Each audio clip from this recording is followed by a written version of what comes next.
నిజం చెప్పండి, మీ ఇద్దరు ఏం తాయట్లేదు కదా? అమ్మా, మాతో చెప్పి వెళ్తుందా? అలా వెళ్ళిపోతానంటే మేము ఆపకుండా ఉంటామమ్మా. అవును పెద్దమ్మా, కనీసం హింట్ కూడా ఇవ్వలేదు. అమ్మా అమ్మా అమ్మా అమ్మా లౌక్య, అమ్మ కావాలి.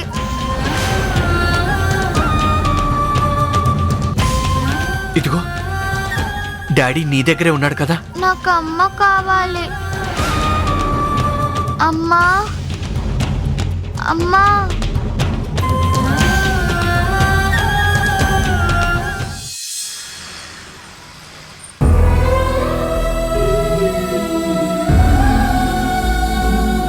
ఇప్పుడే ఇంజెక్షన్ ఇచ్చాను, ఓ 10 నిమిషాలు రెస్ట్ తీసుకునివ్వండి. ఈలోగా మీరు బిల్లింగ్ లాంటి మిగతా ఫార్మాలిటీస్ పూర్తి చేసుకోండి.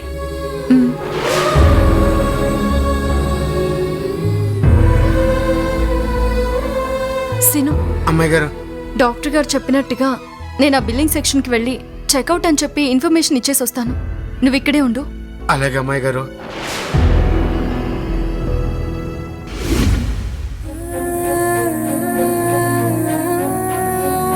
అమ్మా అమ్మా అమ్మా మేము ఇంటికి వెళ్ళిపోవచ్చు కదా? షూర్ మేడం, అలాగే వెళ్ళిపోవచ్చు, కానీ అప్పుడప్పుడు పేషెంట్ని తీసుకురావాలి. అలాగే డాక్టర్.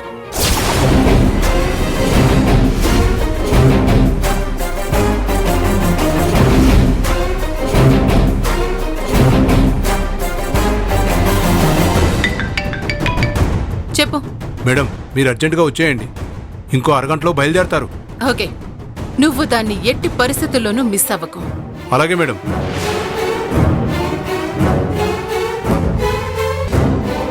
ఏంటి మమ్మీ, ఈ ప్రణయ కార్యానికి శుభం కార్డు వేస్తున్నావా? కళ్యాణ్, అది మనల్ని మోసం చేసింది. అలాంటిది ఉన్న ఒకటే, లేకపోయినా ఒకటే. తన గురించి ఆలోచించడం మానేసి కాస్త నీ కూతుర్ని పట్టించుకో. ఈ చిన్నపిల్లను ఇప్పుడు తల్లిలా కాపాడుకోవాల్సింది కూడా నువ్వే. దానికి బాగా జ్వరంగా ఉంది, ముందు డాక్టర్ గారికి ఫోన్ చేయి. అక్క, నేను ముందు నుంచి అనుమానించినట్టుగానే అది మన వర్ణ కాదు. హాస్పిటల్లో ఎవరో ఒక పెద్ద ఆయనతో ఉందట. మన వాళ్ళు చూసి ఫోన్ చేసి చెప్పారు. నువ్వు రాలుడు. అది వర్ణ అయితే నిన్ను వదిలి వెళ్ళినందుకు, కాకుంటే మనల్ని మోసం చేసి వెళ్ళినందుకు ఎలాగైనా చస్తుందది.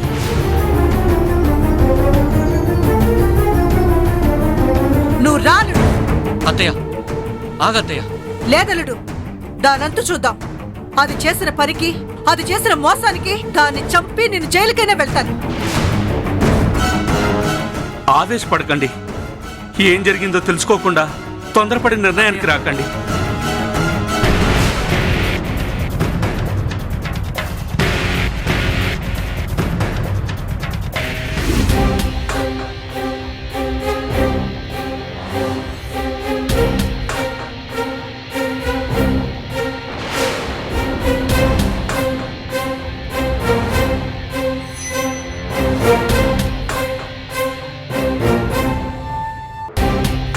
ఇదిగోండి మేడం.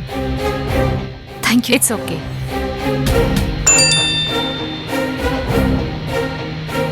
అత్తయ్య, వర్ణ రాఘవయ్య అనే పేరు మీద ₹1,00,000 బిల్లు కట్టినట్టు ఇదిగో ఇప్పుడే మెసేజ్ వచ్చింది. అసలు ఈ రాఘవయ్య ఎవడ్రా? దీనికి వాడికి అసలేంటి సంబంధం? అసలు ఇదెందుకు బిల్లు కట్టింది? అది నీ డబ్బుతో.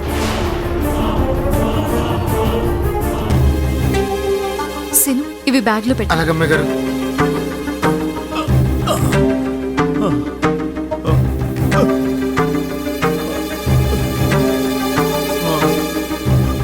సిను, ఆ సాల్వా ఇటు.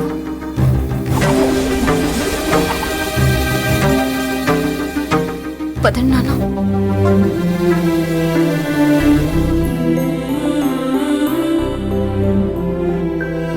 నా మాట వినండి నాన్న, వాళ్ళు రాకముందే మనం బయటపడాలి. నిన్నిలా చూస్తాననుకోలేదమ్మా.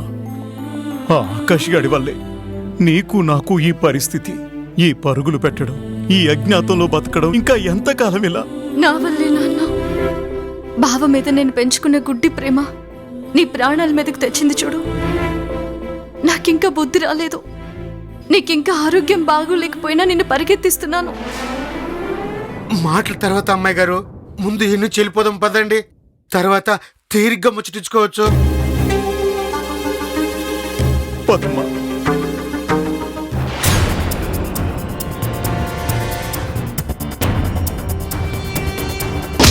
అమ్మా, అబ్బా, ఎరా నీ కళ్ళు దుబ్బాయా? లేక ఒళ్ళు కోవెక్కి ఎదురుగా వచ్చిన మనుషులు కూడా కనపడటం లేదా? అయ్యో అదేం లేదండి, వెళ్లే తొందరలో చూసుకోలేదంతే. సీను సార్కి సారీ చెప్పు. సారీ సార్, చూసుకోలేదు.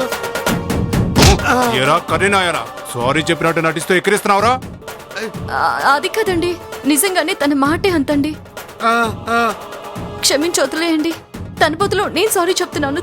సారీ అండి. అయ్యో సారీ చెప్తున్నాడు కదండి, వదిలేయండి. ఏంటయ్యా ఆడకూతురు అంతలా బతిమాలు చెప్తుంటే వదిలేయకుండా గోరంత దాన్ని కొనంత చేస్తావేంటి? వదిలే. థ్యాంక్స్ అండి. సినురా,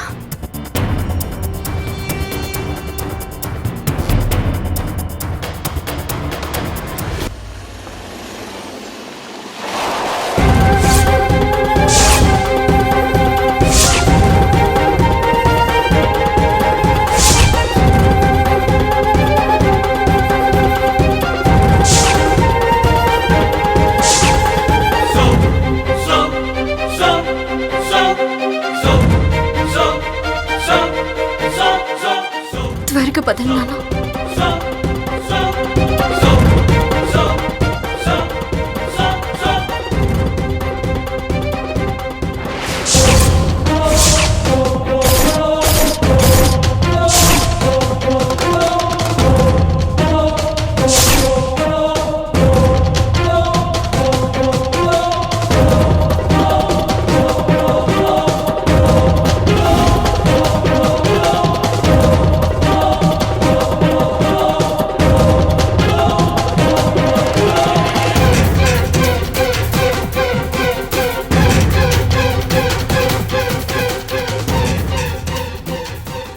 ఏంటి వర్ణ ఇది? ఇలా నాతో చెప్ప పెట్టకుండా నన్ను వదిలేసి పారిపోదామనుకున్న దానివి తిరిగి ఎందుకొచ్చావు? నేను నీకు ఏం అన్యాయం చేశానని నాకు రెండోసారి దూరం అవుదామనుకున్నావు. ఏంటల్లుడు దీన్ని అలా మెల్లగా అడుగుతావు? ఆ చెంప ఈ చెంప వాయించడగాలి.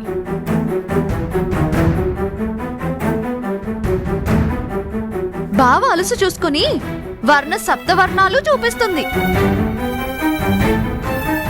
నీ అనుమానం నిజమైంది మమ్మీ. ఇది నిజంగా వర్ణేనా లేక వర్ణ రూపంలో ఉన్న నకిలీనో అర్థం కాక బుర్రలు బద్దలు కొట్టుకుంటున్నాం. శోభనం గదిలోంచి పారిపోయి వచ్చిందంటే దీనికి మొగుడు మీద ప్రేమ లేదనే కదా అర్థం.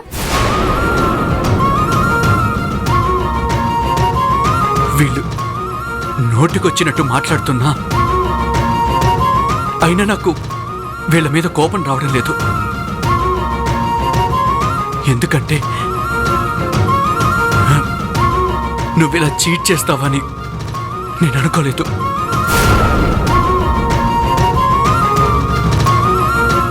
ఏంటి కళ్యాణ్, ఇంకా దాంతో సౌమ్యంగా మాట్లాడుతున్నావు? చెప్పవే, ఎందుకు అందరి కళ్ళు కప్పి పారిపోయొచ్చావు? అసలు నువ్వు వర్ణవేనా?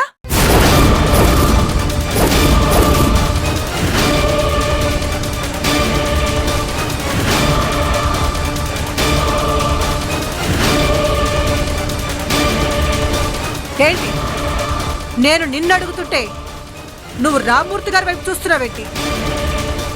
నిజంగా నువ్వు టక్కులాడివే. అలా మాట్లాడకండమ్మా. అసలు ఏం జరిగిందంటే, చాలే ఆపవయ్యా. మధ్యలో నువ్వెవరు?